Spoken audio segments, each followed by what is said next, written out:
அன்பானவர்களே, எந்த துறையை வைத்து அல்லாஹ்வுடைய திருப்தி அடைய மாட்டோமோ அந்த துறை அழியும், அது மங்கி மறையும், அது வளராது. அல்லாஹ் குர்ஆனிலே சொல்லுகிற ஆயத்திலே குப்பை கூலங்களுக்கு சருகுகள் வெள்ளத்துக்கு அடிபட்டு போகின்ற, இந்த தண்ணீருக்கு அடிபட்டு போகின்ற, காற்றுக்கு அங்குமிங்கும் அடிபட்டு பறந்து காற்றுக்கு அங்குமிங்கும் வீசப்படுமே, சிதறுமே.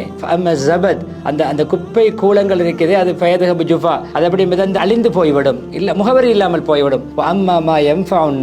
மக்களுக்கு பயனளிக்க கூடியது பூமியில் நிலைக்கும் என்று அல்லாஹ் சொல்கிறான். பூமியில் நிலைக்கும். காரூன் குர்ஆனினுடைய வரலாறு இருக்கிறது. அவன் வாழ்ந்த இடம் அடையாளத்துக்கு இல்லை, அவன் சம்பாதித்த பணம் உலகத்தில் இல்லை, அழிந்தது, தண்டனையாக மாறியது. இதுதான் அன்பானவர்களை நான் உங்களோடு பகிர்ந்து கொள்ளக்கூடிய தலைப்பை புரிந்திருப்பீர்கள். ஒவ்வொருவரையும் ஒவ்வொரு துறைகளில் அல்லாஹ் ஈடுபடுத்தியிருக்கிறான். அந்த துறையை வைத்து அல்லாஹ்வை சந்தோஷப்படுத்த வேண்டும்.